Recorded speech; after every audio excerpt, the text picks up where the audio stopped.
todos. Gracias por su tiempo de estar en uno de los seminarios más que imparte GIA. Sean todos bienvenidos. El día de hoy vamos a ver el tema de declaración anual de sueldos y salarios para personas físicas. Todas las imágenes que van a ver en el transcurso de la diapositiva son de carácter ilustrativo y GIA no tiene los derechos de ninguna de las imágenes. Por favor, antes de iniciar, me gustaría solo confirmar, por favor, si me pueden oír y ver la presentación. Se los agradeceré para ahora sí poder iniciar este tema el día de hoy.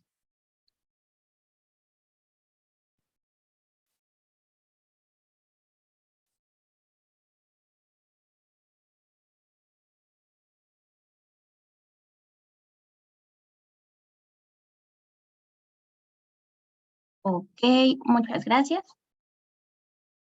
Muchas gracias. Bueno, pues como ustedes saben, justo va iniciando el mes de abril y con ello conlleva la presentación de la Declaración Anual de las Personas Físicas por la parte de los diversos tipos de ingresos que percibe cada una de ellas. En especial y en específico el día de hoy vamos a ver la de sueldos y salarios. Nuestro temario tiene los siguientes 6 puntos, el cual consiste en el objetivo del curso, ver los fundamentos legales de la parte de la presentación de la declaración, qué sujetos están obligados y a la par qué ingresos son exentos, es decir, hay algunos ingresos que la propia autoridad en la ley del impuesto sobre la renta pues hace una excepción. ¿Qué son las deducciones personales y qué tipo de deducciones juegan para el cálculo del impuesto anual? Vamos a ver la parte de la declaración, cómo es el cálculo, cómo es la presentación y consideraciones finales para preguntas y respuestas. Y bueno, el objetivo de este curso es identificar quiénes están sujetos a realizar la presentación de la declaración, cuál es el periodo determinado por la autoridad para el cumplimiento y presentación de la misma, conocer el proceso de la elaboración y presentación de la Declaración Anual 2022 de personas físicas bajo el régimen de sueldos y salarios. Entonces vamos a revisar en el transcurso de este seminario quiénes son las personas obligadas, cuál es el proceso de la determinación y la presentación para la declaración anual. Y bueno, como yo sé que tengo un auditorio un tanto penoso, voy a iniciar con una serie de preguntas. Adicional, si ustedes tienen alguna en el transcurso del desarrollo de este seminario, si gustan pueden dejarla en la cajita, del chat o en la cajita de preguntas y respuestas y yo en un momento dado que me dé, puedo proceder a contestar. Y bueno, pues prácticamente la primera pregunta es, ¿qué se va a presentar? ¿La declaración anual de 2022 o la declaración anual de 2023? Porque estamos en 2023, ¿verdad? Entonces, para las personas que nos acompañan que no son contadores, les surge esta pregunta. Y pues prácticamente estamos en el ejercicio 2023, pero se va a presentar la declaración anual del ejercicio inmediato anterior. Y por eso se llama, pues, declaración anual, precisamente porque conlleva un año de información y el inmediato anterior a el día de hoy, pues es el ejercicio 2022. La otra pregunta es, ¿actualmente necesito un contador para la presentación de la misma? Porque prácticamente se puso de moda hace, me parece, 1 o 3 años, que ya no es necesario un contador, que ya todo está precargado en el sistema, que accesamos con nuestras contraseñas y que se le da clic en el botón de enviar. Prácticamente aquí, si ustedes consideran que la información que está precargada en el sistema es correcta y de acuerdo a todo lo que ya puedan analizar o revisar es correcto, le pueden dar enviar.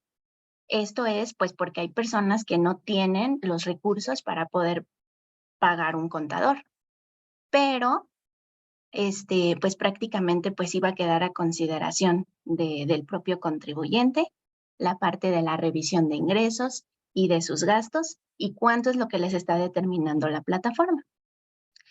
La otra pregunta es, ¿hubiera podido presentar mi declaración antes del mes de abril? O sea, en enero, en febrero, en marzo de este 2023. La respuesta es no. Solo se puede presentar anticipadamente al mes de abril en caso de fallecimiento del contribuyente. Y más o menos tiene la persona que toma el cargo de albacea de la persona que estaba obligada a la presentación de la declaración, 90 días para el ejercicio de la toma de protesta y poder presentar la declaración anual. Entonces, una vez que la albacea toma protesta, tiene 90 días para presentar la declaración del contribuyente que falleció. Solo en esos casos se puede presentar antes del mes de abril. Si obviamente no hemos pasado a otro mundo, pues no tenemos por qué presentarla anticipadamente antes del mes de abril. La otra pregunta es, ¿puedo presentar la declaración de años pasados? Ahorita en este 2023 se va a presentar la de 2022 y si ustedes quieren recuperar los saldos a favor que creen o que consideran pudieron haber tenido en otros ejercicios, sí se puede recuperar, pero es un proceso diferente a la devolución automática que hace solo la autoridad para este ejercicio 2022 que se va a presentar. Entonces, recordemos que tenemos hasta 5 años para recuperar los saldos a favor de a partir del 2000, bueno, en este año que se presenta 2022, tenemos 5 años para recuperar los saldos de 2021, 20, 19, 18. Entonces, sí se puede recuperar, pero es otro proceso diferente. Ya no entra en la parte de la recuperación de manera automática. De manera automática es solo presentar la del ejercicio que estamos trabajando y la autoridad lo regresa aproximadamente de 5 a 7 días hábiles. Por eso se llama automática. Pero ya de ejercicios pasados ya no es automático, ya se sigue otro proceso diferente. ¿Ok? Bueno. ¿Cuál es el fundamento legal para presentar la declaración anual? Bueno, recordemos que en el título cuarto de la Ley del Impuesto sobre la Renta habla y clasifica a las personas físicas. En específico, el capítulo 11º nos habla de la declaración anual e indica que las personas físicas que obtengan ingresos en un año de calendario, a excepción de los exentos y de aquellos por los que haya pagado impuesto definitivo, están obligadas a pagar su impuesto anual mediante declaración que presentarán en el mes de abril del año siguiente ante las oficinas autorizadas. Aquí remarqué en negritas, aquí en este artículo establece que debe de ser en el mes de abril del año siguiente, no cuando nosotros querramos, es a partir del mes de abril.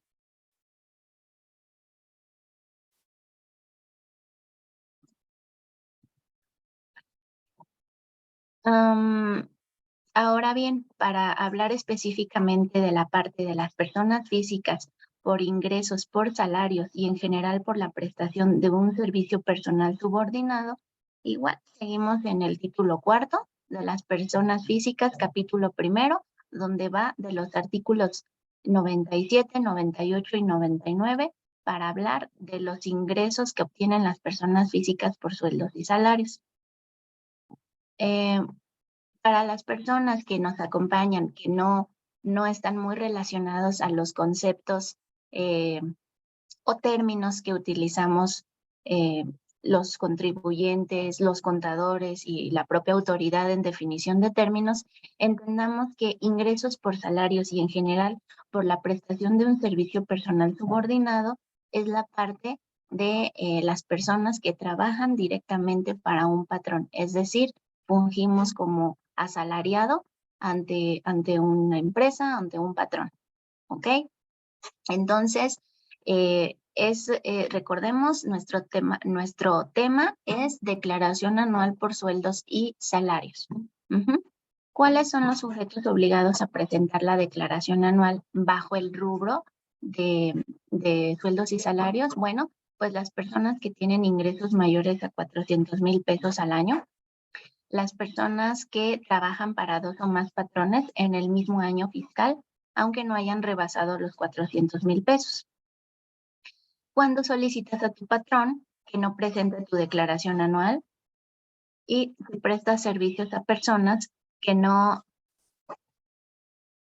efectúan retención de impuestos. Esto es en la parte de organismos internacionales u embajadas. No efectúan la retención, entonces estamos obligados a presentar la declaración anual. Y si además de ingresos por salarios se obtuvieron otros ingresos acumulables como honorarios, arrendamiento, actividades empresariales, etc. Entonces, esta parte la vamos a ver el día de mañana en el seminario que van a dar, también de declaración anual de personas físicas. Y recordemos, ahorita solamente vamos a estar viendo la parte de sueldos y salarios, no algún otro tipo de ingreso. En la parte de los ingresos que se encuentran exentos del pago del ISR, se encuentran en las diversas fracciones del artículo 93, pero pues están se me fue la palabra, están muy marcadas. Por ejemplo, si están obligados las personas que tienen ingresos mayores a 400,000, entonces una de los exentos para presentar la declaración anual, pues son aquellas personas que perciben ingresos, pues inferiores a 400,000 pesos. Otra que está muy marcado es cuando trabajan para 2 o más patrones, entonces uno de los ingresos por los cuales no voy a presentar la declaración anual porque no estoy obligado es porque solo trabajo para un patrón. Entonces, pues sí, si ya quieren ver de manera muy general qué tipo de ingresos marca la ley como exentos para no presentar la declaración anual, nos vamos al artículo 93 de la ley del impuesto sobre la renta para poder leer y ver si caemos en alguno de estos supuestos.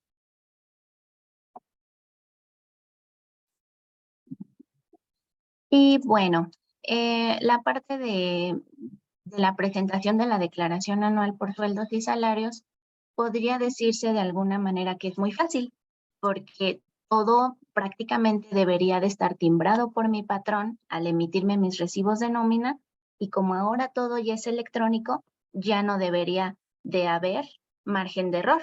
Es decir, todo lo que me timbró mi patrón y lo tengo, y está debidamente registrado en los servidores del SAT, pues ya la autoridad entra, selecciona el contribuyente y prácticamente va seleccionando lo que quiere ver o lo que quiere visualizar de cada contribuyente.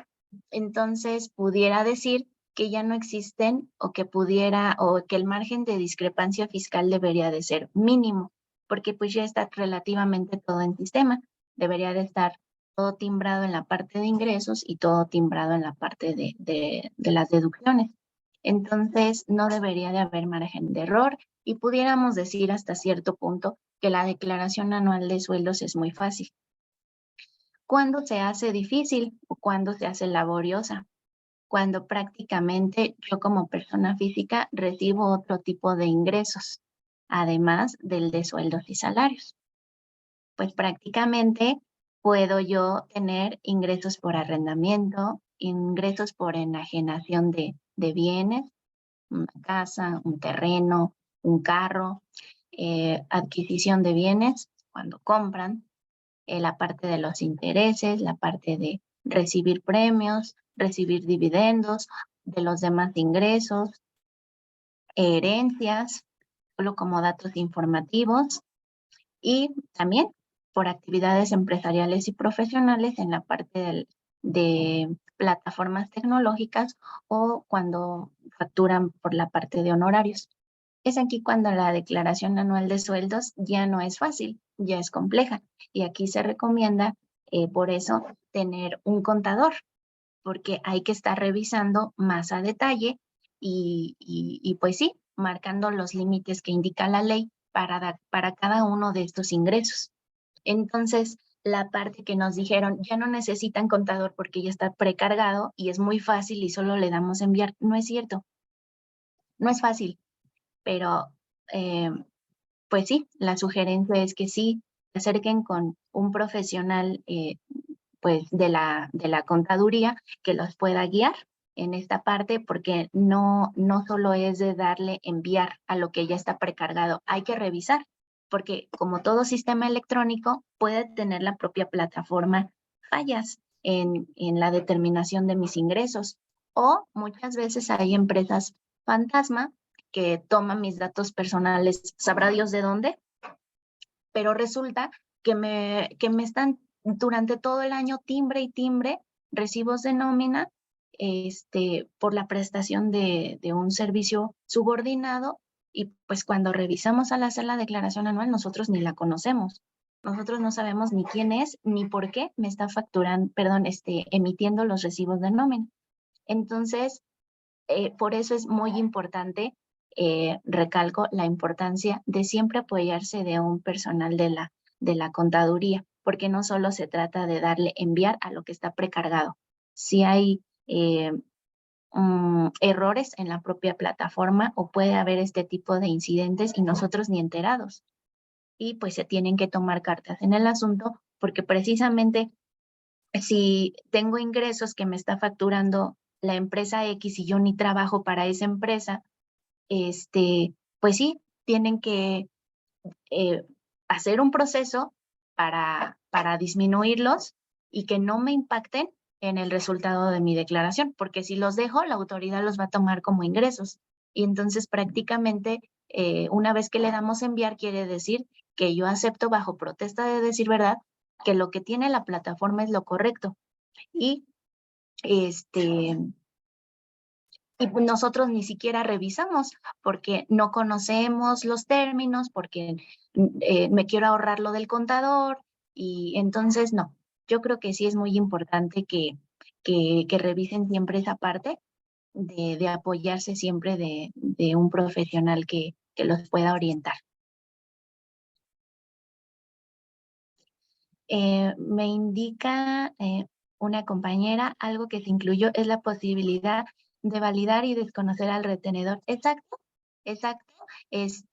Tenemos que desactivar o meter la aclaración ante la autoridad que no conocemos a ese empleador y que debemos prácticamente de omitir esos ingresos, porque si no, probablemente esos ingresos de ese patrón que ni conocemos me están haciendo que mi declaración anual, en lugar de tener pues un saldo a favor, pues me dé un impuesto a pagar, y es un impuesto a pagar de los ingresos de mi trabajo más los ingresos que me están adjudicando, pues ya se eleva al doble estos ingresos, y pues ya sale siempre un impuesto a pagar, y que no va de los a 2,000 a 6,000 pesos. Prácticamente salen cantidades considerables a pagar. Entonces, sí se tiene que hacer todo un proceso, toda una aclaración para que los ingresos sí cuadren con lo que, pues con lo justo, con lo que prácticamente es lo real. ¿Ok? Entonces aquí es donde se vuelve tediosa la parte de la presentación de la declaración anual. No es fácil, y más cuando se tiene otro tipo de ingresos que vamos a revisar el día de mañana en el próximo seminario. Bueno, los compañeros que se van uniendo, muchas gracias por hacerse un tiempo, por estar aquí acompañándonos a un seminario más de GIA. El tema de hoy es la declaración anual de sueldos y salarios. Estamos viendo prácticamente la importancia de la presentación de la misma. Estamos viendo por qué es a partir del mes de abril. Si puedo recuperar saldos a favor de años pasados. Estamos viendo los fundamentos en los cuales está establecido en la propia ley quiénes están obligados, quiénes están exentos y pues justamente vamos aquí. Espero no ir muy rápido. Por favor, como les decía, si tienen alguna duda, déjenmela en la cajita y yo en cuanto me haga un espacio doy contestación a sus preguntas. Bueno, ahora vamos a pasar a la parte de las deducciones personales. Ya hablamos de la parte de ingresos, pues prácticamente para sueldos y salarios no es otra cosa que los ingresos que me timbra mi patrón en la parte de mis recibos de nómina. Esos son los ingresos para el régimen de sueldos y salarios. ¿Ok? Ahora pasaremos a la parte de las deducciones personales. Conforme al artículo 151 de la Ley del Impuesto sobre la Renta, las personas físicas residentes en el país que obtengan ingresos de los señalados en este título para calcular su impuesto anual podrán hacer, además de las deducciones autorizadas en cada capítulo de esta ley que les correspondan, las siguientes deducciones personales. ¿Qué quiere decir mi artículo? Recordemos que seguimos en el título cuarto de las personas físicas, ¿ok? No anden danzando en otros títulos. Estamos en el título cuarto de las personas físicas. ¿Y qué indica? Pues que en cada uno de los ingresos que está aquí, está en la ley. Y cada uno de estos ingresos tiene sus propias deducciones. Tiene sus propias deducciones a reserva de los demás ingresos y premios. Pero todos tienen sus deducciones establecidos en la ley. Entonces indica, podrán hacer además, ¿dónde está? Así, podrán hacer, además de las deducciones en cada capítulo de esta ley, o sea, además de las deducciones que tienen por los diferentes tipos de ingresos, las siguientes deducciones personales. Y bueno, como deducción personal, prácticamente en el artículo 151 marca 9 fracciones, perdón. Y hay algunas que se consideran topadas. ¿Qué quiere decir? Ahorita lo vamos a ver. Vamos a ver primero esta parte. En la parte de aquí vamos a... Ay, creo que se me silenció mi micrófono. Ahí está. No sé qué pasó. Perdón. Bueno, el artículo 151, fracción primera, nos habla de los honorarios médicos, dentales y gastos hospitalarios. Dice, ¿se considera para tope de deducciones? Sí. Gastos funerales, fracción segunda, ¿se considera para tope de deducciones? Sí. Donativos, fracción tercera, ¿se considera para tope de deducciones? No. Aquí prácticamente pasó algo muy considerable a partir de este 2023 que vamos a presentar la declaración anual del 2022. Entonces aquí ahorita les voy a compartir un comentario adicional referente a los donativos. Intereses reales por créditos hipotecarios, fracción cuarta, ¿se considera para tope de deducciones? Sí. Aportaciones complementarias que hacemos a nuestras afores, fracción quinta, ¿se considera para tope? No. Primas por seguros de gastos médicos mayores, fracción sexta, ¿se considera para tope? Sí. Transporte escolar, fracción séptima, ¿se considera para tope? Sí. Depósitos en cuentas especiales, planes de pensiones, ¿se considera para tope de deducciones? No.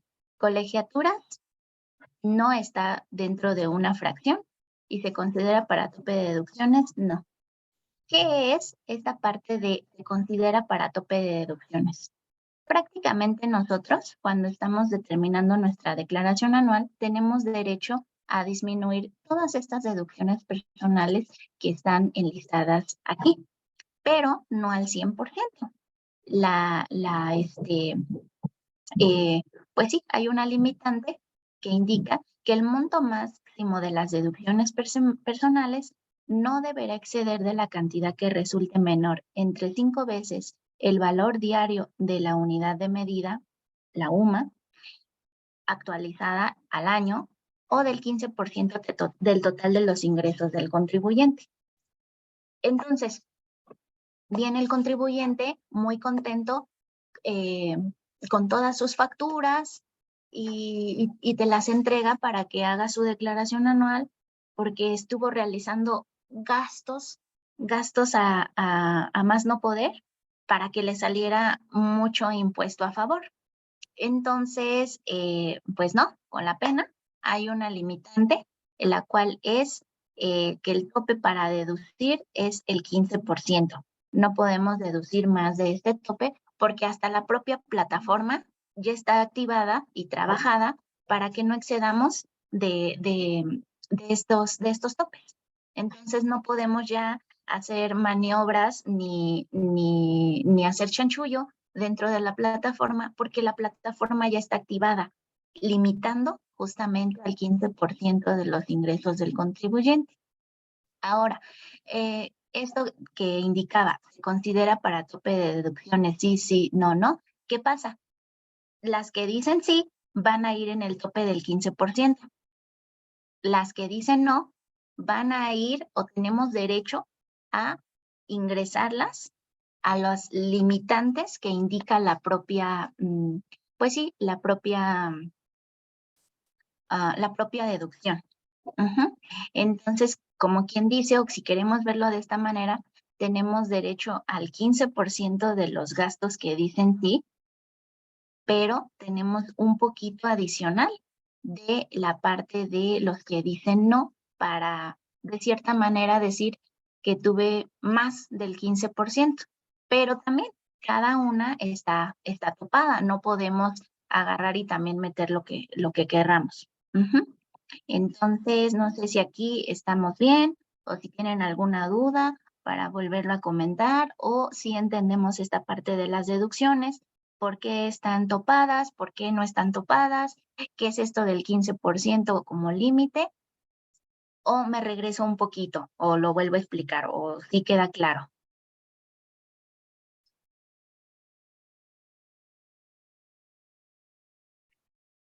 Bueno, creo que tengo a los participantes muy penosos. Ah, no, sí, ya me están contestando. Nos indican que todo claro. De todas maneras, conforme vayamos avanzando por deducción, voy a ir detallando un poco más esta parte. Muchas gracias. Bueno, ahora vamos a revisar las deducciones de manera un poco más detallada. Los honorarios médicos son los pagos por honorarios médicos, dentales y por servicios profesionales en materia de psicología y nutrición prestados por personas con título profesional legalmente expedido y registrado por las autoridades educativas competentes, así como los gastos hospitalarios. Pues creo que es entendible esta parte.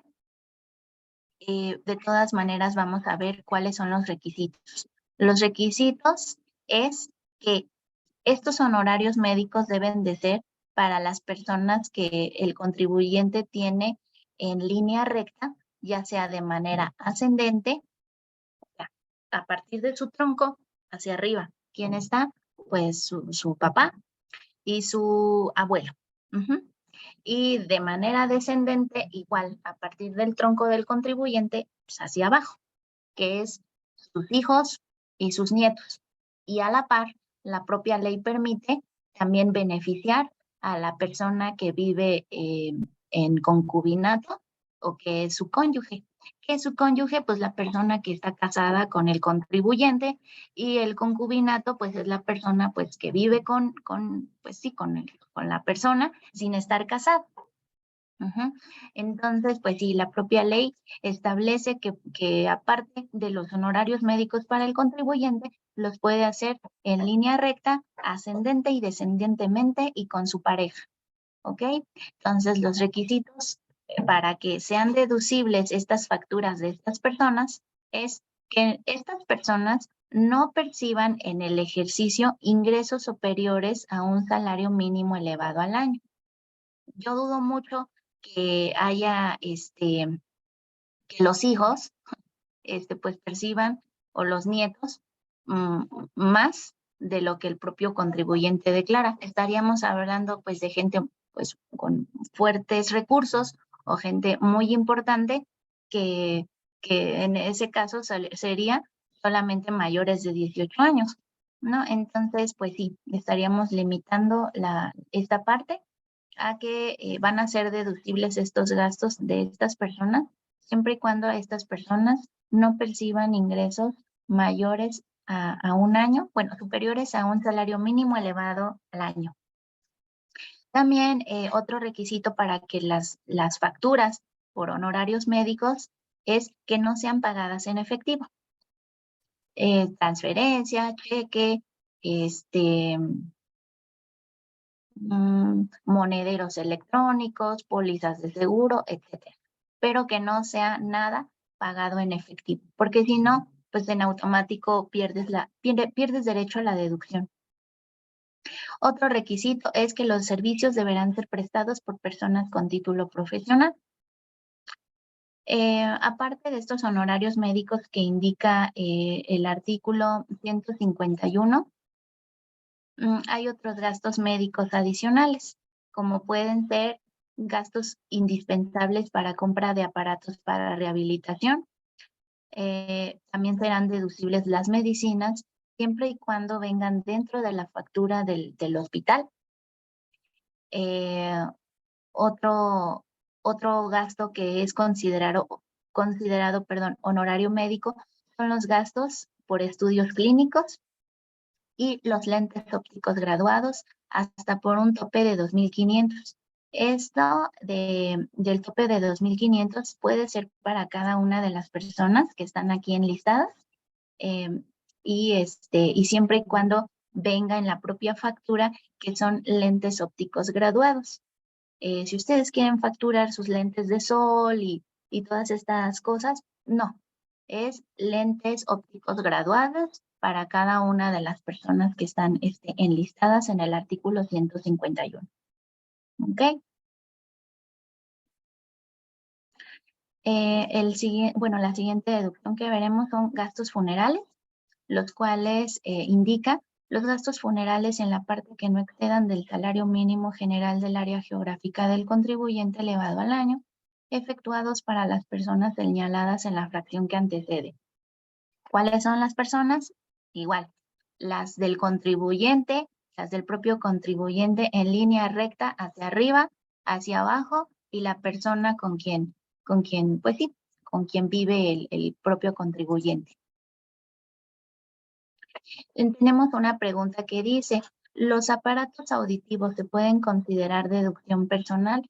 Se pueden considerar como deducción personal porque prácticamente los estamos comprando no por gusto, los estamos comprando por necesidad, pero sí tenemos que verificar siempre que la factura en el uso del CFDI, ver cómo lo van a facturar porque puede ser como honorarios médicos por gastos,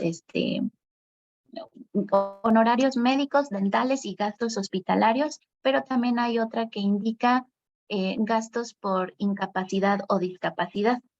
Entonces, ahí prácticamente dependerá de cómo esté facturando, pues sí, la institución que te va a entregar los aparatos auditivos y sí, sí, prácticamente recordemos, no debe de estar no debe de estar pagado en efectivo, debe de ser pues prácticamente por necesidad y en algún caso que la autoridad en la plataforma del SAT al presentar la declaración no esté considerando esa factura, nosotros podemos agregar todas manualmente. pero recordemos sin pasar del tope del 15% que ya hablamos, y siempre y cuando tengamos la evidencia de la factura. Entonces ahí yo les considero guardar la propia factura que envía la clínica, el hospital, donde compres el aparato, porque la factura que emite la institución tiene muchas veces muchos detalles en PDF, que si la descargamos del portal del SAT, viene muy limitado a lo que dice el XML. Y si bien vale lo que dice el XML, recordemos que el detalle del PDF viene claramente especificado para quién fue el aparato, bueno, pues obviamente avalado por la institución y pues que no se ha pagado en efectivo. Estábamos en los gastos funerales. La parte de los gastos funerales, el artículo 266 del reglamento del impuesto sobre la renta establece que para efectos de cumplir con el artículo 151, fracción 2 de la ley, fracción 2, gastos funerales, en los casos de gastos para cubrir funerales a futuro, estas serán deducibles hasta el año de calendario en que se utilicen los servicios funerales respectivos. ¿Ok?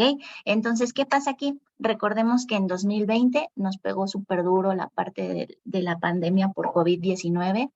Todos estábamos bajo la incertidumbre y se pusieron de moda la parte de la venta de paquetes funerarios. Todo el mundo te estaba vendiendo paquetes funerarios. Entonces, ¿qué pasaba? Por miedo, pues las personas que hacíamos, comprar estos paquetes funerarios. Y pues bueno, en algunos casos sí los ocuparon, en algunos otros casos no. Entonces, cuando estábamos haciendo o presentando o determinando la declaración del ejercicio y se le entregaba al contribuyente el detalle para la verificación de la misma, nos indicaba, oye, me falta todos los gastos de funerales que realicé y toda la parte pues sí, de los paquetes funerarios que compré. Sí, pero se te preguntó si los habías ocupado, contribuyente. Entonces tú nos indicaste que no. Entonces no la pueden meter, este gasto no se mete en la declaración anual si si no ha sido ocupado. Entonces este gasto se va a hacer deducible hasta el año o hasta el periodo, pues sí, en el periodo en el que ustedes lo ocupen. Es decir, si compraron su paquete en 2020 y pues bueno, gracias a Dios no han ocupado eh, el paquete ya después de 3 años, pues qué bueno, va a ser deducible y lo van a meter en la declaración que les corresponda en el ejercicio que lo ocupen, ¿ok? Entonces, no olvidar esa parte. Los gastos funerales o paquetes no se meten hasta que sean ocupados.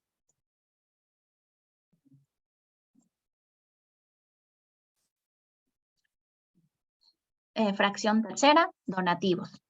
Los donativos serán deducibles siempre y cuando no sean onerosos ni remunerativos, que satisfagan los requisitos previstos en la ley y en las reglas generales que para el efecto establezca el Servicio de Administración Tributaria y que se otorguen en general a la Federación, organismos internacionales y personas morales con fines no lucrativos.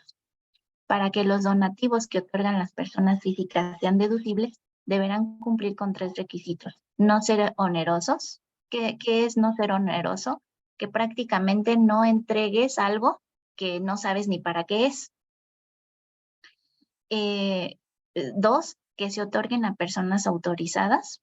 Para nosotros saber si la asociación, si la empresa que dice o que sale a botear, oye, tu donativo para la fundación, Caritas Felices, necesita porque los niños, están abandonados y viven en situación de calle, ok, pero nosotros podemos entrar a la página del SAT en una lista donde están establecidas las empresas que tienen derecho a recibir donativos y ahí prácticamente pudiéramos verificar si la persona moral puede recibir los donativos que dice o nada más salen a engañar a la gente. Entonces, que se otorguen a personas autorizadas. Y el tercero, que no rebasen el 7% de los ingresos acumulables del contribuyente. Ahora bien, aquí les decía que prácticamente hasta 2021 los donativos no eran considerados para tope de deducciones. Es decir, en otras palabras, yo contribuyente tengo derecho a monto máximo de deducciones de un 15% del total de mis ingresos. Y adicional, visto de alguna manera, tenía derecho a un tope del 7% por donativos. Ahora ya no. A partir de 2023, que se presenta la declaración anual de 2022, esto ya no eran considerados, ahora sí, lo que significa que ahora los donativos van a pasar al tope del 15% de los ingresos del contribuyente. Ya no voy a tener, tenía un 15% más o menos otro 7% topado por donativos, ya no. Ya la autoridad en la resolución miscelánea fiscal para 2022 ya integró los donativos para que formen parte del monto máximo de las deducciones personales. Entonces, pues sí, aquí en esta parte, ¿qué pasa o qué alega la autoridad? Que prácticamente está dejando de percibir los recursos por los donativos. Y prácticamente aquí, ¿qué puede pasar? Pues que las personas, ya cuando se les indique y tome más fuerza esta parte, pues dejen de apoyar a las instituciones, porque ya no lo van a ver como un beneficio. De cierta manera, recordemos que los donativos eran por la parte de, apoyaste a la institución, la autoridad te brinda ahora este beneficio. Entonces, no se quita, no se elimina, sigue el mismo beneficio, limitado al 7% de los ingresos anuales, pero ahora dentro del 15% de monto máximo de deducciones personales. Entonces, pues sí, ahí también mucho cuidado. Y como les indico, la parte de la plataforma ya trae todo, ya trae todo prácticamente precargado de manera automatizada. En la parte de los ingresos, que no excedas del 15%. Y en la parte de los gastos, igual, ya viene, pues sí, formulado para que los gastos que metamos o que consideremos como deducciones personales estén dentro de ese 15%, o, como les decía, las demás que nos quedan, que no juegan para tope de deducciones, las aportaciones complementarias, los depósitos en cuentas especiales y las colegiaturas. Y pues prácticamente ahí en la plataforma, ya al estar todo integrado, estar todo formulado, pues ya prácticamente a veces nos queremos meter de más, pero no te deja la plataforma porque ya está trabajada para que solo se esté metiendo los topes que indica cada una de estas deducciones.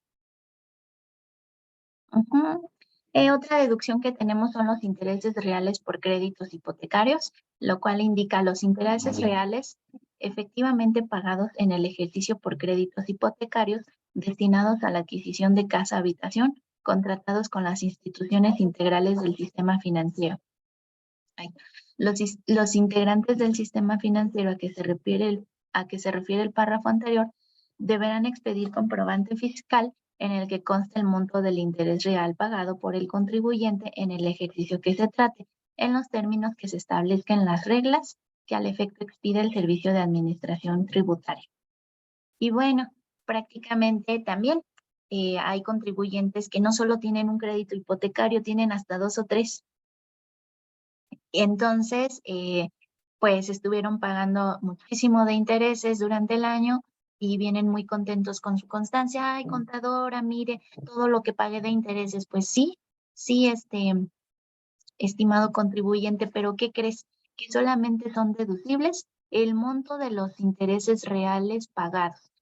Aquí esto viene marcado, muy marcado en la parte de su constancia que les entregan las instituciones para, pues sí, su constancia para validar la parte de los intereses pagados. Y con cada institución que tienes contratado el crédito, te debe de emitir tu constancia, ya sea con el Infonavit, con los bancos, cada uno de ellos te debe de entregar tu constancia. Y recordemos, solamente van a ser deducibles los intereses reales pagados. Para este efecto, nos vamos al artículo 250 del reglamento de la Ley del Impuesto sobre la Renta,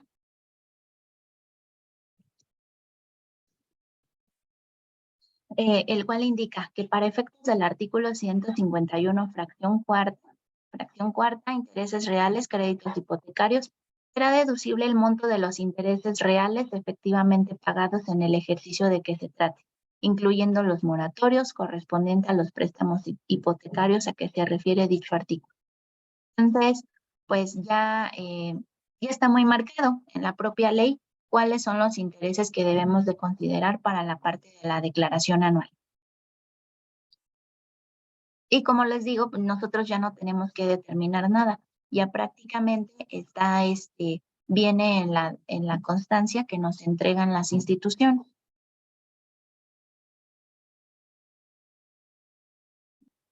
Y estos intereses reales juegan para el tope de deducciones. Entonces, así tengas tú todos los créditos que quieras, solo va a ser deducible el tope del 15%.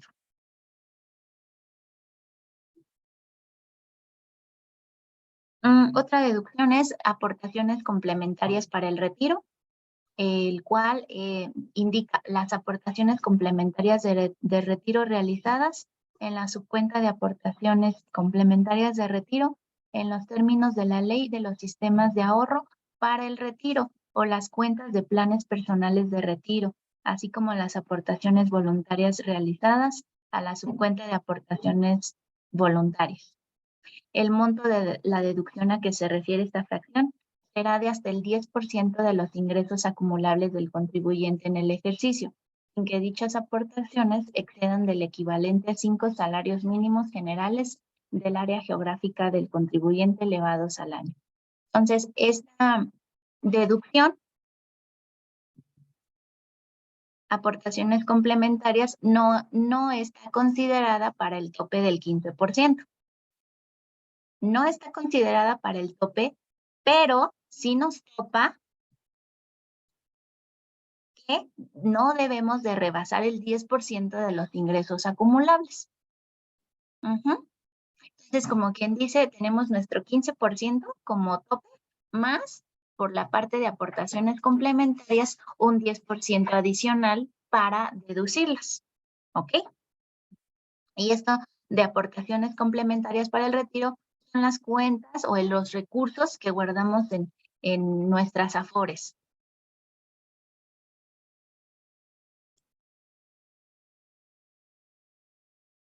Y última deducción es la parte del transporte escolar.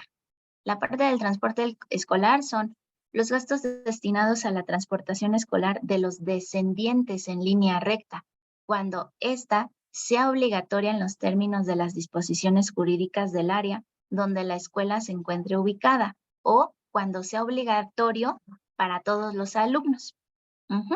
Entonces, pues justo hay zonas muy peligrosas en otros estados, bueno, también aquí en la Ciudad de México, pero creo que está un poco más controlada esa parte, en las que el transporte es obligatorio, precisamente para cuidar esa parte de la integridad de los niños. Entonces, prácticamente será obligatorio en las disposiciones jurídicas del área donde la escuela se encuentre ubicada o para cuando todos los alumnos o cuando para todos los alumnos se incluya dicho gasto en la colegiatura. Para estos efectos se deberá de separar en el comprobante el monto que corresponda por concepto de transportación escolar y se debe de pagar mediante cheque, transferencia, desde cuentas a nombre del contribuyente y las entidades que para tal efecto autorice el Banco de México o mediante tarjeta de crédito, débito, servicios.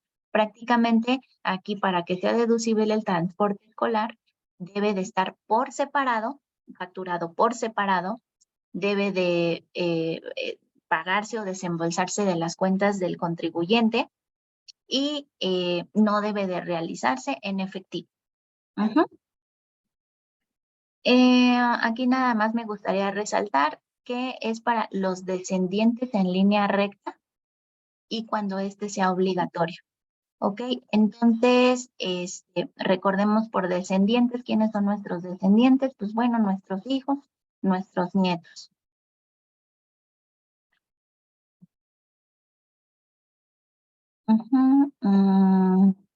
Ok. Y las colegiaturas. La parte de las colegiaturas, como tal, no está considerada como deducción personal, no está contemplada como deducción en el propio artículo 151. Prácticamente, esta, para que sea deducible, pues debe los pagos serán a instituciones educativas privadas con validez oficial y los pagos serán destinados únicamente para la enseñanza del alumno. Y como les indicaba, no es una deducción personal, obedece más a un estímulo fiscal.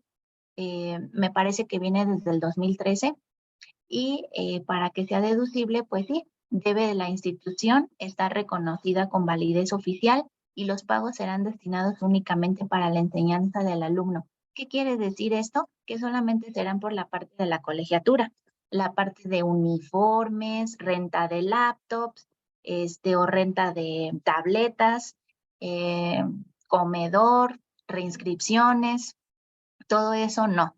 Por eso está muy marcado en que es un estímulo y que solo será por la parte de la colegiatura. Y como tal, pues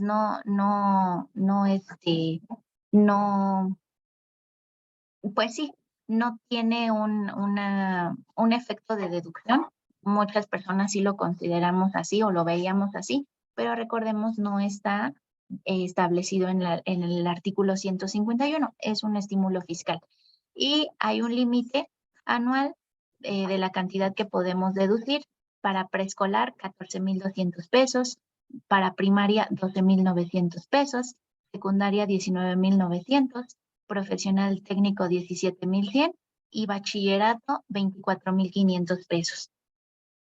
Bueno, ¿qué pasa cuando tengo dos hijos y y los dos están en preescolar? ¿Puedo deducir más de los 14,200? Sí, porque las deducciones son por cada uno de los hijos que tiene el contribuyente. ¿Qué pasa cuando no fueron, no son mis hijos pues sí, de manera natural, sino que son adoptados? Prácticamente tienen los mismos derechos que un hijo biológico.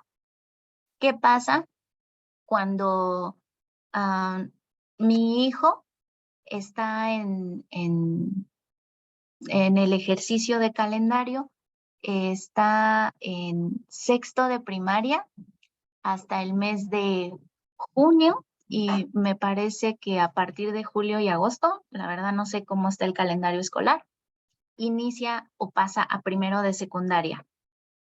¿Puedo hacerme deducible 19,900 pesos porque pasó a primero de secundaria de agosto a diciembre?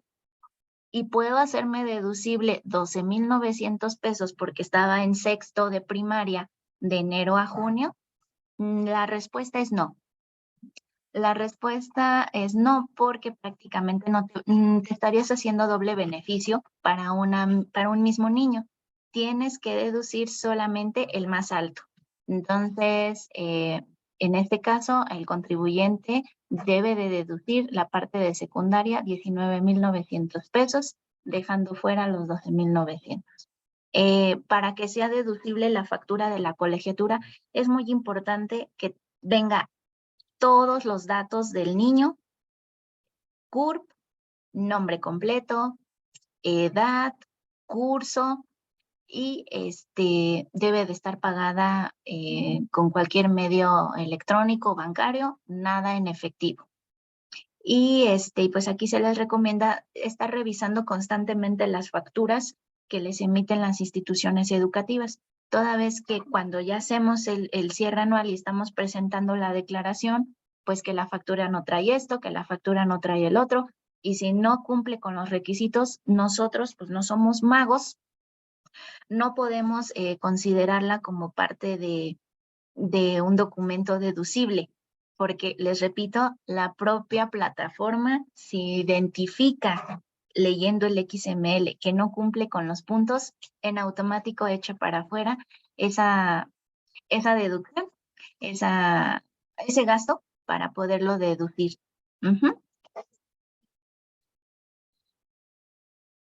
Nos preguntan que si un hijo está en universidad, ¿entra dentro de profesional técnico? No, porque como tal profesional técnico es prácticamente las secundarias técnicas, prácticamente salías como profesional técnico. Entonces, hay como, me parece que algunas escuelas o instituciones que sí salen literal así, no necesariamente de la secundaria, pero sí marca profesional técnico. Y en la parte de las colegiaturas viene desde preescolar hasta bachillerato, todo lo que son maestrías, doctorados y como tal ya universitarios, bueno, gastos universitarios no entran, solo los topa hasta bachillerato. Ok, me indica, ¿nos puedes repetir cuáles son los requisitos que debe cumplir la factura de colegiatura? Claro que sí. Los requisitos son que venga el CURP del niño, el CURP, mm, que esté pagado con cualquier medio que tú quieras, menos efectivo, que integre la factura el nombre completo del menor. Mm, Y bueno, como datos indispensables son principalmente el CURP, el nombre, y el grado de estudio que está cursando el niño, el menor. Entonces, pues sí, prácticamente, recordemos, no es una deducción, es un estímulo y está topado a estos límites que marca la deducción. Me indican, la información del alumno debe estar escrita en la factura o en el complemento. Sí, en la factura, porque como tal,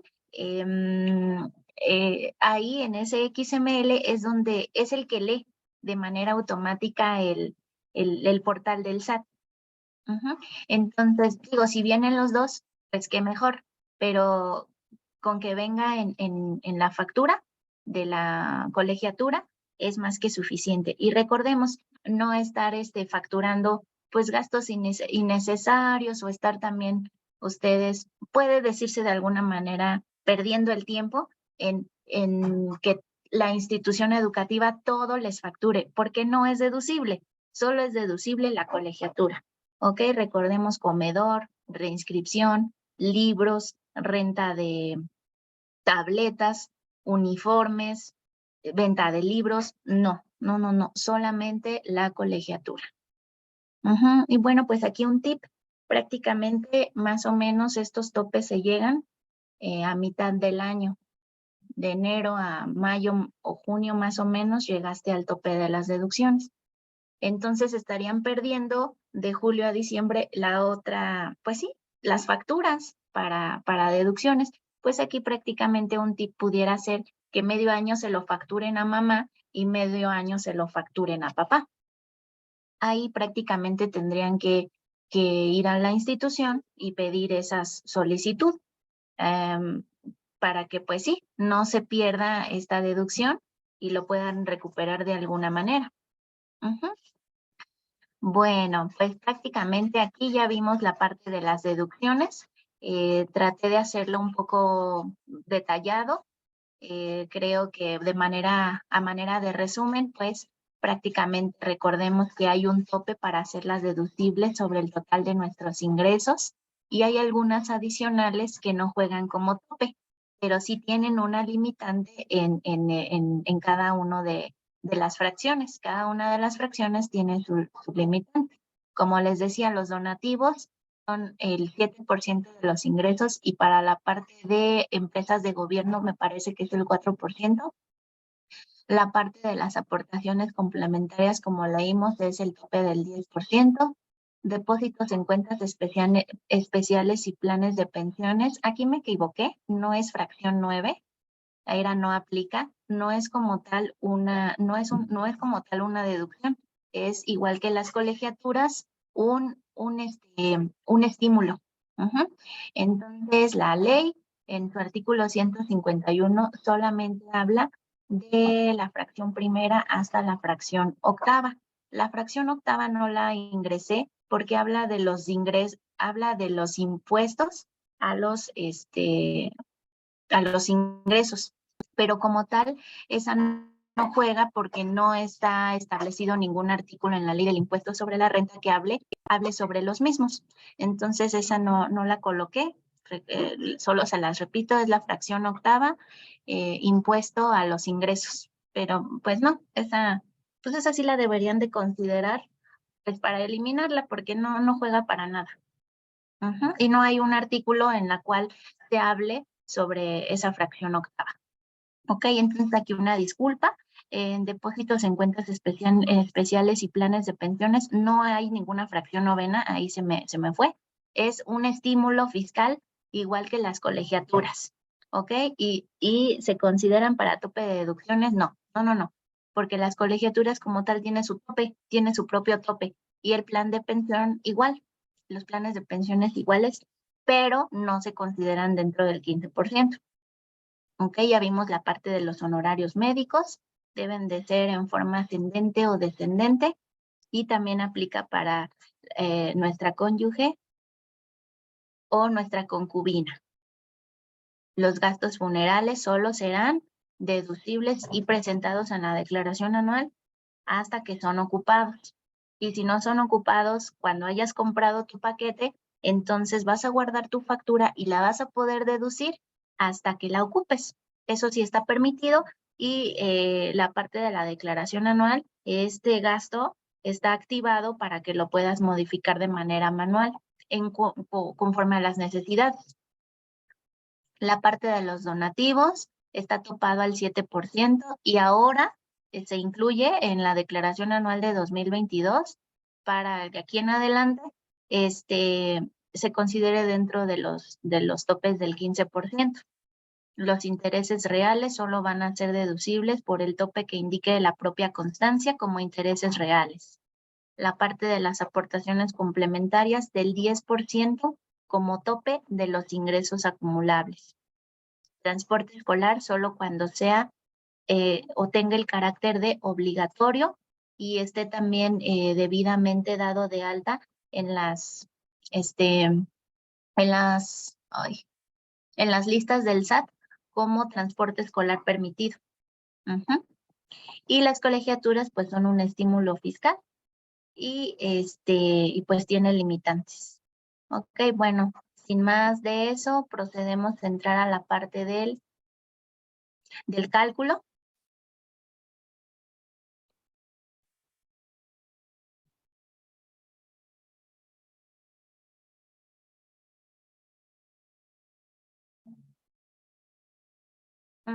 Acabo de cambiar mi pantalla a una página de Excel. Me parece que sí se ve. Nada más si me apoyan confirmando. No vaya yo a estar hable y hable como loca y ni la puedan ver. Sí se ve, sí se ve. Muchas gracias. Gracias, chicos. Entonces, pues bueno, prácticamente este es un pequeño ejemplo de la determinación del cálculo, porque como les decía, es muy fácil darle enviar a lo que está precargado en el portal del SAT, pero lo mejor es que siempre revisen, siempre revisen, porque pues sí, la tecnología tiene sus fallas, ¿no? De repente tiene sus detalles y como todo tiene sus fallas. Entonces, siempre tengan esa costumbre de revisar siempre verifiquen quién les factura sus deducciones, sus recibos de nómina, e inmediatamente, en cuanto ustedes hagan el pago de sus deducciones, revisen que vengan con el RFC correcto. También nos ha pasado que todo el año se la pasaron facturando a un RFC que no es del contribuyente, y pues ese RFC pues no jala ninguna deducción. Entonces llega la presentación de la declaración anual y pues nunca, no jala nada, y pues ahí en lugar de tener un saldo a favor, pues tenemos un saldo a pagar. Entonces sí, háganse ese hábito de por lo menos echarle un ojo antes de darle enviar. Y colegas, pues sí, dignifiquemos nuestra profesión. Prácticamente la parte de el contador público pues ha quedado o ha estado viéndose en la parte de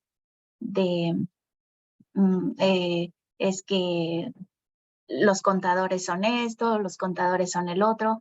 Yo creo que el que hagamos un trabajo bien, sin estar pensando en los demás o sin estar comparándonos, es lo que nos hace la diferencia.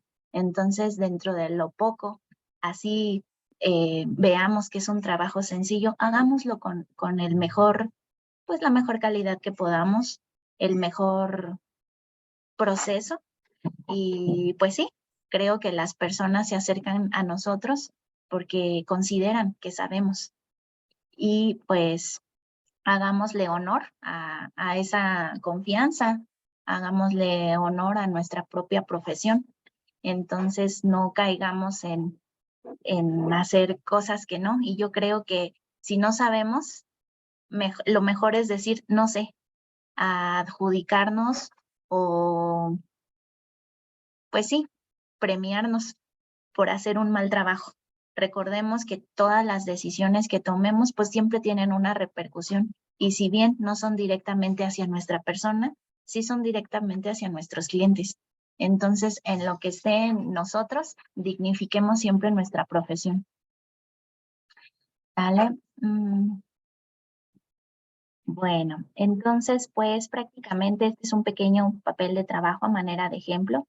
Hay mejores, claro, hay otros más detallados también, pero creo que concentra lo principal. Partamos de que tenemos siempre que saber cuál es el límite de las deducciones personales. Recordemos, como ya se los indiqué, que es el 15% sobre mi total de ingresos, incluyendo exentos, ¿ok? Entonces, más o menos el 15%, uy, se me trabó. Ah, no, ahí está. Entonces, el 15% de 1.322.209, este es mi ejemplo. Esta persona tuvo un ingreso anual de 1.322.000. Su 15% para límite de tope de deducciones son 198.331 pesos. También recordemos que les indiqué que el límite también de deducciones personales es el valor de la UMA, calendarizado al mes, y luego al año, y luego por 5. Entonces, la ley indica el límite de 5 UMAs calendarizadas a un año, y luego por 5 UMAs límite. Y la deducción, perdón, el tope de deducción será la que resulte menor. Entonces, en este caso, mi tope de deducción será 175.505 pesos. ¿Ok? Ya en esta parte, agarré y revisé todos los ingresos que obtuve de la empresa 1, todos los ingresos que obtuve de la empresa 2, y ya identifiqué cuáles percepciones son grabadas, cuáles percepciones son exentas y cuánto hubo de impuestos retenidos. ¿Ok? Ya verifiqué. Recuerden, de apoyo tenemos el visor de nóminas. Ahí prácticamente podemos revisar todo lo que estuvieron el patrón emitiéndole o, pues sí, timbrándole sus recibos de nómina. Ahí en esa parte del visor de nóminas pueden verificar y apoyarse en la parte de los ingresos. ya que tenemos verificado el total de mis ingresos, ahora me vengo a verificar la parte de mis deducciones. En este ejemplo, esta persona no tuvo gastos funerales, pero sí tuvo honorarios médicos por 88,000 pesos. Tuvo intereses reales de créditos hipotecarios por 9,900 pesos. Tuvo aportaciones voluntarias por 120,000. Tuvo deducciones por depósitos en cuentas para el ahorro. Y tuvo otra deducción que es primas por seguros de gastos médicos. El total de sus deducciones personales asciende a 283,825 pesos. Oye, Carmen, pero pues si dijiste que el tope eran los 175,505, ¿qué pasó? ¿Por qué me estás diciendo que esta persona tiene derecho a más? Tranquilos, recuerden, prácticamente las aportaciones voluntarias no juegan para el tope, ni los depósitos para cuentas para el ahorro. ¿Ok? Para el tope del 15% o del límite de las 5 UMAS, mi tope eran 175,505 pesos. Y estoy llegando a 134,700. Entonces, bueno, en este ejemplo hasta me faltó todavía deducirme otros 30 y tantos mil pesos. Entonces, recordemos que las aportaciones voluntarias y los depósitos en cuentas para el ahorro tienen otro, en su propia fracción está establecido el límite. Las aportaciones voluntarias eran el 10% del total de mis ingresos acumulables. Y los depósitos en cuentas para el ahorro, no lo puse en una diapositiva, pero en la fracción indica que tiene un límite de 150 y tantos mil pesos. Entonces, todas están dentro de y suman dentro de mi total de deducciones. Unas para el tope del 15% y otras como tal, como, pues sí, con la propia limitante que indica su propia fracción. Ajá, aportaciones voluntarias es el 10%. Entonces, pues prácticamente aquí podemos ver que era sobre los ingresos, era sobre mis ingresos, sobre el total de mis ingresos acumulables. Ay, aquí está, por el 10%. Ay, creo que se me anda trabando esta cosa. Ay, sí, se le ocurrió trabarse. Bueno, en lo que se destraba, pues prácticamente el 10% son 120,933. Pues ahí está, aportaciones voluntarias, 120,941 pesos. Aquí está, pico. Ya nada más ajustamos pues a los 933 para no pasarme por 9 pesos. Y bueno, ya que está verificado el tope de mis deducciones, ya que están verificados el total de mis ingresos, ya que están verificadas mis deducciones, pues ahora, ¿qué sigue? Bueno, pues ahora proseguimos o lo que sigue es realizar la parte de la determinación del cálculo que está debidamente establecido en el artículo 152 del impuesto sobre la renta. En la parte del artículo 152 está debidamente establecido todo el proceso que debemos de seguir. Nos indica de dónde debemos de partir, qué es considerado un ingreso exento, qué son las deducciones personales. Bueno, ya se fue previamente revisando, pero te va indicando lo que debes ir sumando o restando.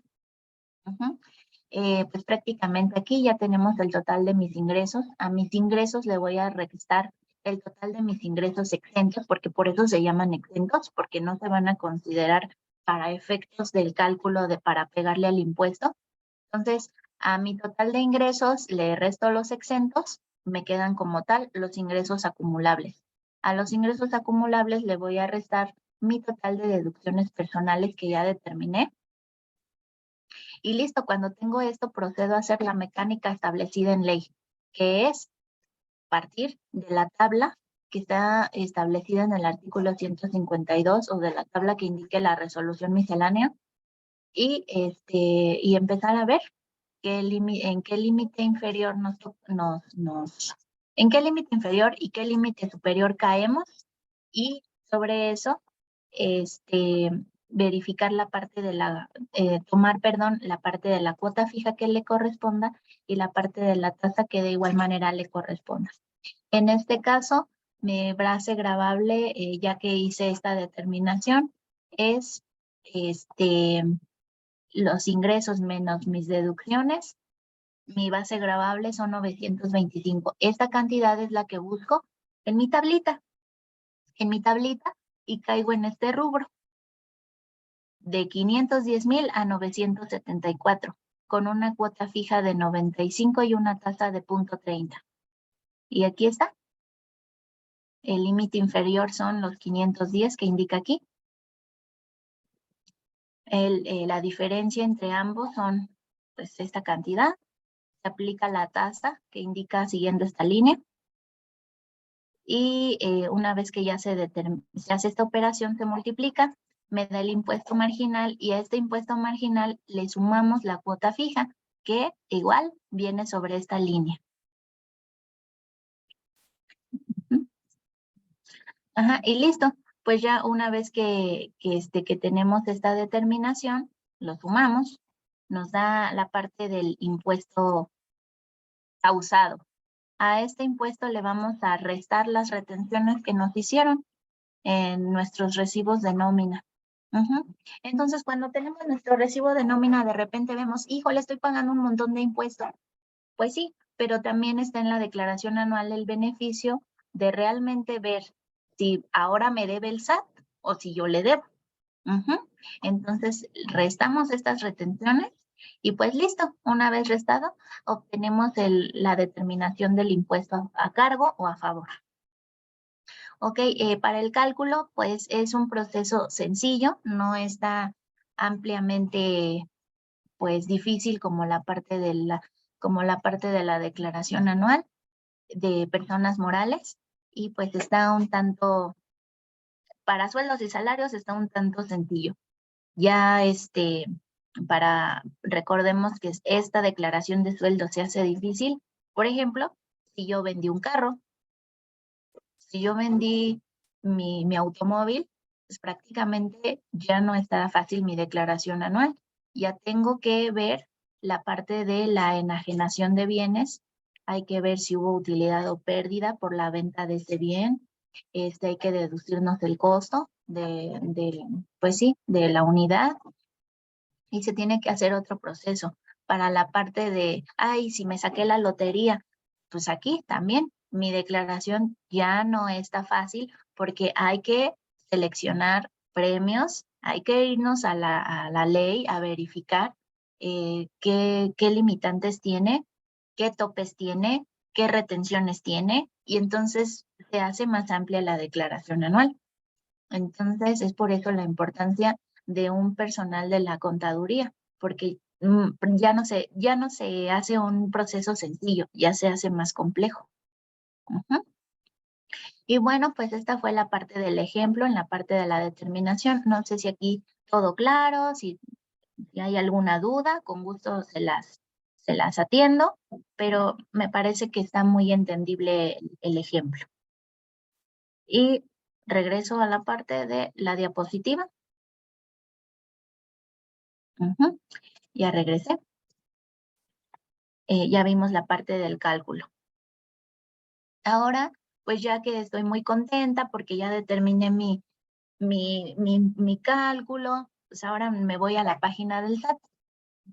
Para irme a la página del SAT y empezar con la presentación de la declaración, primero necesito o la contraseña o mi fiel, también denominada e-firma. Ingresamos los datos, el certificado, la llave, la contraseña, le damos enviar y ahora nos vamos a la parte de seleccionar el tipo o los tipos de ingreso que obtuve durante el año. Aquí es donde hay que seleccionar todos los ingresos que se obtuvieron en el año. Si no obtuviste ingresos ni siquiera por sueldos y salarios, pero obtuviste premios, herencias, aquí es muy importante que entonces lo declares como solo datos informativos. Y para eso, pues ya es también un tema más a detalle.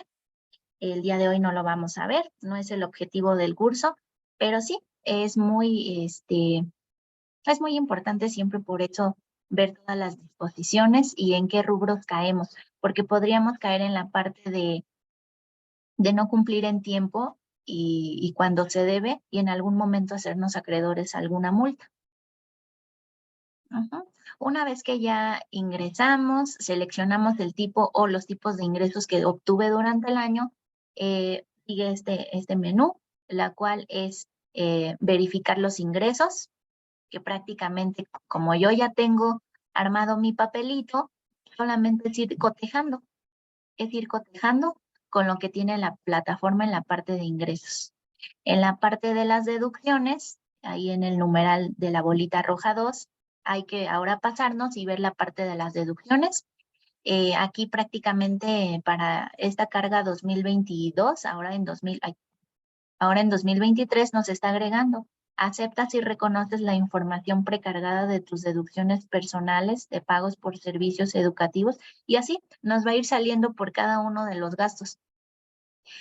Prácticamente, pues no lo dice textualmente, pero podría decirse que es como un bajo protesta de decir verdad. No lo está diciendo tal cual, pero siento que va por ahí, porque literal antes no lo traía la presentación de la declaración y ahora sí, como que todo lo que manifestemos es porque yo lo estoy autorizando, yo lo estoy validando y en algún momento, pues sí, creo que estaba de más esta parte, puesto que desde el momento en el que estamos presentando la declaración aceptamos plena responsabilidad. Pero bueno, pues en este ejercicio esto es lo que se está agregando, que si aceptamos por cada gasto. Ujú. Una vez que ya verificamos la parte de todos mis gastos, como les decía, hay facturas que no las jala el sistema, pero si nosotros tenemos la factura o decimos, híjole, este gasto como que no está, ¿qué pasa? ¿Dónde quedó? Lo podemos agregar de manera manual, ¿ok? Y por último tenemos la parte de la determinación. Una vez que ya está verificado ingresos y deducciones y estoy plenamente de acuerdo con lo que dice la plataforma, me voy al numeral que dice la bolita 7. Aquí más que nada es por el ejemplo que yo me traje, pero no aparecen con esas bolitas, ¿ok? Eso es porque, bueno, yo agarré, puse de ejemplo mi precarga y pues bueno, ahí tiene como que, oye, tienes que revisar estos ingresos, tienes que detalle de estas dos deducciones, entonces estas bolitas no aparecen, ¿sale? Solo es porque prácticamente quedó pendiente de revisar, de verificar, perdón, y de liberar la información. Ujú. Una vez que ya hicimos todo eso, obviamente nosotros ya sabemos en nuestro cálculo cuál es la determinación. Entonces, cuando revisemos la determinación, debería de estar obteniendo lo mismo que dice mi cálculo. Si ya no hay diferencia, perdón, pues pasan dos cosas. La primera es que piden mi solicitud de mi saldo a favor en devolución, indico la cuenta clave a la cual quiero que me sea depositada y selecciono la institución financiera. O si me sale a pagar, pues prácticamente está la opción que pone la plataforma de pagar en parcialidades. Aquí prácticamente hay hasta 6 mensualidades, por decirlo de alguna manera. La primera mensualidad la va a marcar dentro del propio mes sin interés alguno. El pequeño interés que se va a cobrar viene a partir de la mensualidad 2 y hasta la sexta. Una vez que le demos enviar, te genera el acuse de la presentación de la declaración y las líneas de captura correspondientes por cada una de las mensualidades. Ahí prácticamente, ¿qué pasa?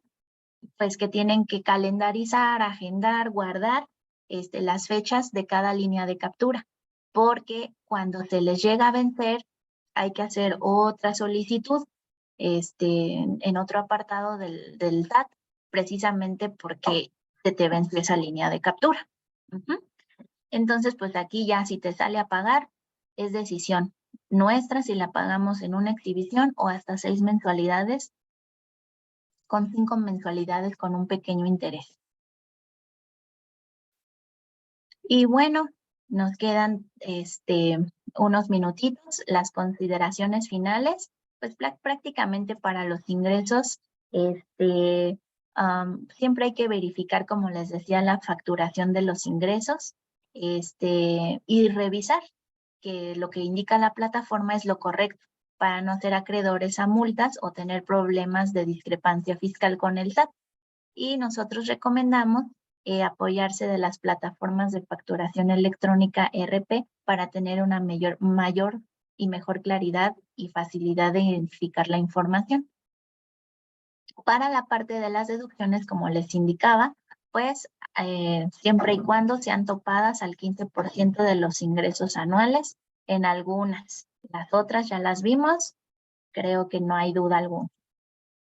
Para la presentación es del 1 de abril y hasta el próximo 2 de mayo de 2023. Pues sí, la parte de la presentación de manera, los que son de carácter obligatorio, los que no son de carácter obligatorio y quieren presentarla, prácticamente ahí tendrían que evaluarlo. Si ustedes al revisar ven que siempre les sale saldo a favor, pues yo creo que sí, estaría bien que les regresen sus saldos a favor. Si siempre les sale que no, pues mejor para que se hacen o se agregan la carga de la obligatoriedad. Entonces, recordemos, tenemos hasta el 2 de mayo para presentar la declaración anual. Para la devolución, prácticamente se debe de contar ya sea con la contraseña o con la fiel. Para la contraseña es necesario si el saldo a favor es igual o menor a 10,000 pesos. Pero si mi saldo a favor es superior a 10,000, necesitamos la fiel. En la parte de la determinación, si la autoridad revisa y encuentra diferencias y autoriza parcialmente la devolución, es decir, no me autorizó los 98,000 que poníamos aquí en el ejemplo, no me autorizó los 98, me autorizó 70, 90, no sé, X cantidad me autorizó. Entonces, prácticamente aquí ya se sigue otro proceso. Bueno, se tiene que verificar por qué la autoridad no está de acuerdo en regresarme ese saldo a favor en su totalidad, ver si tiene la razón la autoridad, pero si no tiene la razón, podemos hacer otro proceso por separado que se llama devolución manual, en la cual podemos recuperar este saldo a favor restante, pero sería en otro proceso, en la parte de devoluciones y compensaciones. Y pues sí, esto es para pelearle a la autoridad siempre y cuando tengamos la razón y tengamos la evidencia suficiente para poderle pelear a la autoridad. Y sí, cuando se le demuestra a la autoridad que está equivocada y que tenemos las pruebas, regresa el saldo a favor que faltó. ¿Ok? Y bueno, las multas por no presentarla y estar obligado van de los 400 a los 34,730 pesos. Entonces, pues, hay que verificar si estamos obligados para no caer en estos, pues sí, en estas, pues sí, situaciones. ¿Ok? Bueno, pues justo estamos terminando en tiempo. De parte mía, pues es todo. Espero que se lleven el día de hoy, bueno, hayan aprendido algo nuevo. Creo que el tema no es difícil, más bien solo era de actualización. Espero que les haya podido compartir un poco pues del proceso de esta determinación de declaración anual de sueldos y salarios. Por favor, les pido nada más si me pueden indicar si tienen alguna duda, algún comentario para poderlo aterrizar. Y pues de mi parte sería todo. Les estaría dando las gracias y pues que tengan un buen día.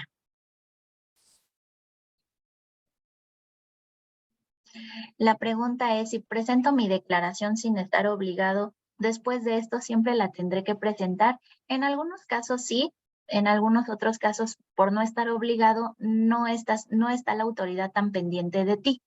pero ahí prácticamente, por eso les decía, hay que evaluar cuál es cuál es la pauta, la estadística que siempre ha venido manejando. Si nunca has presentado tu declaración anual, pero el día de hoy aprendiste que tienes derecho a pedir 5 años atrás, bueno, pues entonces verifico, a ver qué me dice o cuál es el resultado de 2018, de 2019, de 2020, 21, 22, más o menos cómo viene eh, pues sí, se me fue la palabra, la estadística. No, pues que me sale el saldo a favor 300 pesos, 150, 20 pesos. Yo considero pues que no valdría la pena, pero ¿qué pasa si mi saldo a favor va de los 2,000, los 4,000, 50,000? Entonces pues hay que evaluarlo. Por no estar obligados, no está tan al pendiente de ti la autoridad, pero como les indico, debe de ser a su consideración. Hay una pregunta que dice, ¿qué pasa si se presenta la declaración sin enviar el aviso al patrón? Creo que la pregunta es, o te refieres al aviso de que no quieres decirle al patrón que te haga tu declaración y tú la quieres presentar, ¿no? Creo que algo así.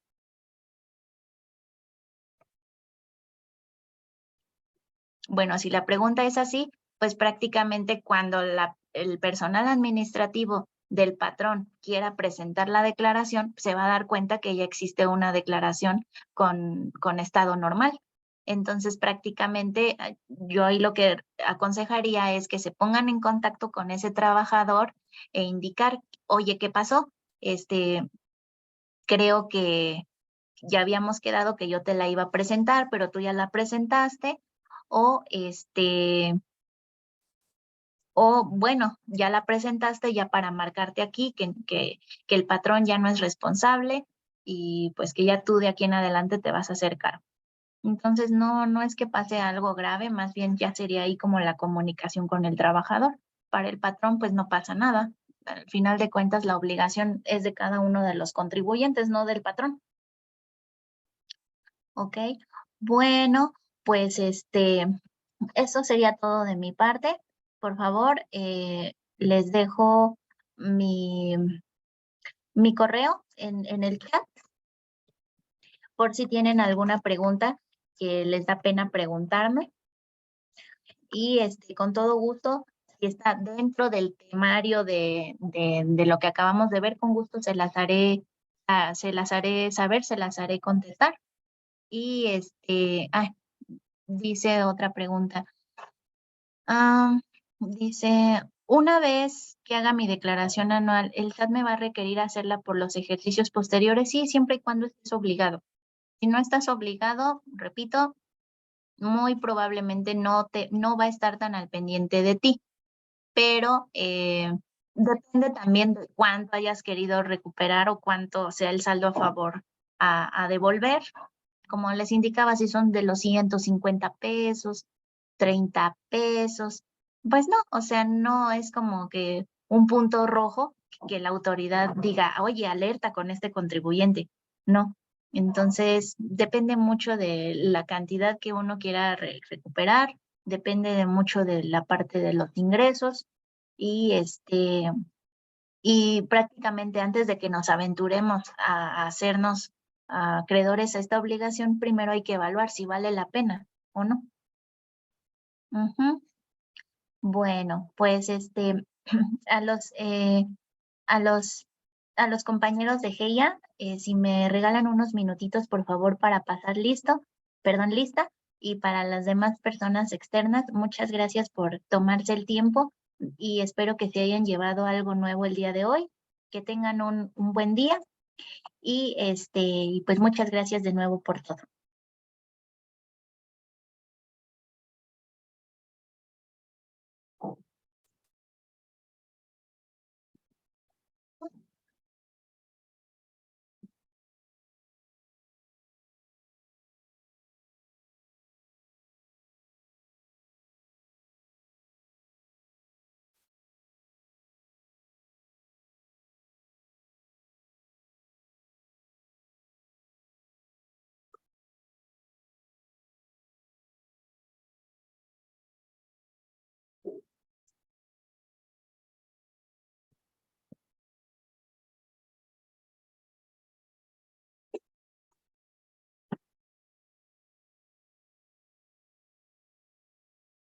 Listo, pues ya pasé la lista.